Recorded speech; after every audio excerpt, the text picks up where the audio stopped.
I've been watching a lot more. I've been watching Love is Blind. Have you watched this show? I've been so hooked on Love is Blind. Oh, I'm so glad you watch it. My roommates have it on every time I come home. I haven't finished yet. I'm really behind. I've Do you only watch seen the show, 3 Marvin? episodes though.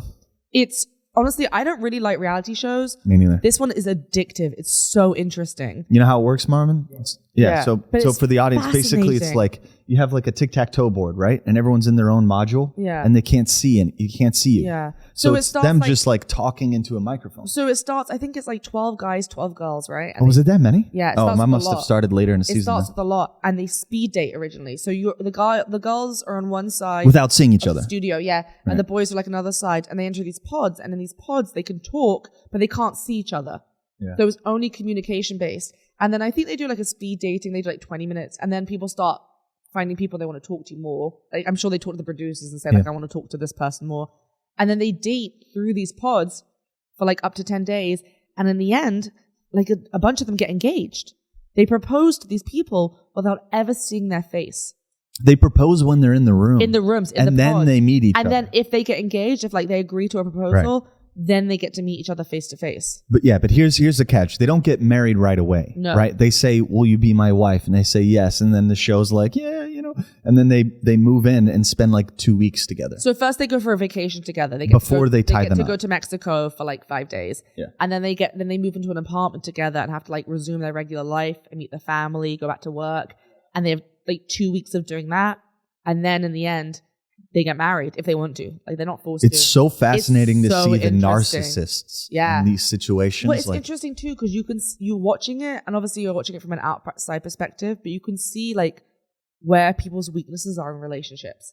Like there's so many times you're watching, you're like, oh man, if she just communicated better and he just could like put aside his anger, they'd be great, And then it's just fascinating. It's so interesting to watch. And what's interesting with these narcissists is basically they play the game and it really strikes a chord in you because it's like I've met this person, right? Like I've met this strategy in my own. Or some of them will, because they do like life. confessionals to the camera. So sometimes they'll be like with their significant other, and they'll be like, "This is beautiful, this is strong," and then the confessionals they're like, "Yeah, I'm not attracted to her," blah blah blah. And you're like, "You're getting married? Like what is this?" It's wild. Like the whole thing is wild. It's really interesting. And after the first season, there's still 2 marriages that are still together. Like 3 years later, they got married.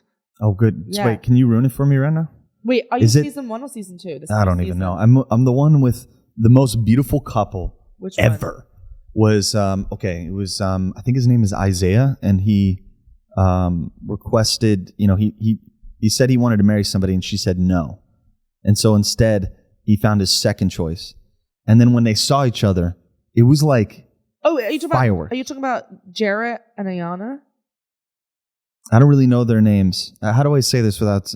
They're like the... African-American couple. Yeah, that's season 2. That's Jarrett and Ayana. Okay. Ayana, she's beautiful. She's got short dark hair. And he's tall. Yeah, and then when they met in that hallway, it was like fireworks. And I was like, oh my God, this is what it's supposed to be like. He proposed to Mallory. That is what it's supposed to be first, and she said no. Did they make it? And then I haven't finished the season, so I don't know. He proposed to one girl Literally first, the only and ones she I said, care about. no, I'm getting engaged to someone else. Yeah. And so he went to a second girl. And to his credit, he was really honest. He was like, look, I have to be honest with you. I did propose to someone else. That's why I liked him, because he was the only one. He was very honest. He was like, I proposed you're to my Mallory. second choice. Can we still do this? And she said no, but I really want to make this work with you. Right. And she said yes, It's so interesting though. And I keep telling people about it, and they're like, I don't like reality TV. And then they watch an episode, and they're like, it's addictive. I'm like, yeah, I don't like reality TV either, but that is one that's just on in my apartment. Fascinating. And I sit down and hanging with the roommates and asking them how their day is. And then this is on. Oh, you're a nice roommate. Yeah, okay. I try, and sit down and I watch this, and it's just like all of these amazing psychologies just clashing, right? And you see all these different strategies with sex. How does someone come in, right? There was this Indian couple. The guy's coming in all hot and heavy. Yeah. And then the moment she comes in, hot and heavy, heavier, he freaks out. Yeah. He freaks out. Like when they first met, he's like grabbing her butt and stuff. And he's like all over. Yeah, they're like in the pool. Like they're not even talking. I keep my hands off you. And then they go on this vacation, and then he's like, I'm freaked out. She starts being affectionate. And he's been saying all this stuff in the past, like, we're going to have children. We're going to get married. And then when she starts saying it back to him, she's like all over him. She's like, I can't wait to have kids with you. He's like, starts freaking out. And what's interesting is he's kind of like a club guy, right? So this dynamic... Oh yeah, he's a house DJ as well. He's like, I'm a vet and a house DJ. This dynamic is very much how I see dynamics happen in clubs, right? Where it's like one person wants to be wanted, and then there has to be a little bit of like I'm better than you. Do you know what we call that? And then they do it, right? Do you know what we call that in the UK when someone like is all like that, but when in reality they can't face it? A jerk? No, we say all chat and no trousers. All chat and no trousers. Listen, like they're all talk, but then when it actually comes to it, they're not going to do it. You know, because he's all like, yeah, we'll get married, we'll have kids. I can't wait to get. I think he says something like, I can't wait for you to have my babies and stuff, which is like a really horrible. I don't know why that whole thing bothers me in my head so much, but he says that to her. I feel like that's a weird thing to say. It is a weird thing to say. Like, don't bring babies into sex. Like that's what it is. Yeah, but it's not. It's not like weird. You're like popping warheads. You know, it's not like you're like. You know what I'm saying? It's not like you're like shucking oysters and having like a snack. It's like you're having a kid. Yeah, like you're bringing a life into the world. It's not like I can't wait till we have a bunch of babies. Yeah, right. It's like, what? No, focus on one. Right? Focus on one. Just do that well. Because the majority of the earth doesn't. He's all chat and no trousers. Like he's saying all this stuff. And as soon as she's like, yeah, like reciprocating it and actually is kind of following through with what he says, he's like, but that's the game, he's like, right? This is getting really serious. Right. I'm like, well, don't say it then. But that's what I'm saying. That's the game, right? You know what I'm talking about. This type of person who's like, he wants the dynamic to be, I feel more sexy than you. Yeah. And then because you're you're the piston, right? You're exchanging you're exchanging that dynamic. Now I feel. Well, I think he knows that's what she wants superior. to hear. So he's saying that to be like seducing. He's like, I want you to want me so badly. I'm going to say this to you. But as soon as she's like, yeah, reality, let's do it. He's like, I was just saying gross. It. Like, I don't want to do that. So, you know, there's all these interesting things like that. And I find that interesting. I find the human mind like that very intriguing. So I'm also nosy. So I'm like, what is going on? There's also real circumstances, although it might be scripted. Let's be real. I think it feels pretty legit, you know, and there's some moments there that you're like, wow, this is interesting. Well, I think the way they script it, because the NFL's fake also. I don't know if you know this. Yeah. But NFL's fake. And so is Love is Blind. Love is not blind. Love is scripted. Yeah. I feel like they choose highly narcissistic people. Right. Okay. So they have like 10 slots. It's production, right? So they know. And they also, I was reading an interview with the producer, right? There was 2 couples that got engaged to that they didn't bother showing on TV because they weren't as exciting to watch. I feel like they have like 10 slots and they choose 9 out of the 10 to create as much drama as possible. Yeah. And then one couple they actually think will make it. Yeah. Of course. You know? I wonder like what that vetting process is like. Would you do it? Would you do that show? Sometimes I think about it because it is an interesting way, but I think my anxiety is way too high to deal with never seeing my fiance.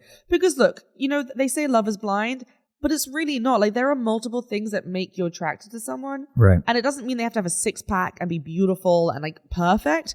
But like looks and appearance are a part of that. Like for me, like how a guy dresses is really interesting. I like looking into people's eyes, you know? Do they have smelly breath? Like that's a big thing for me. I can't deal with a smelly breath person. No? You know, no, I can't deal with bad breath. Like it really bothers me. So like all these little things add up to the person. Right? So I do want to see my fiance before I get engaged. Right, totally. Yeah. And also the guys cry way too much in that show. No, there's nothing wrong with the guy crying. That's a toxic there's something thing there's something wrong with a guy crying when he's in a room with no windows and the girl he's never seen face to face says no. Sorry. There's something wrong with that. But they're in love. That's no, the they're thing. not. They think they're in love. They think they're in love. Love is blind.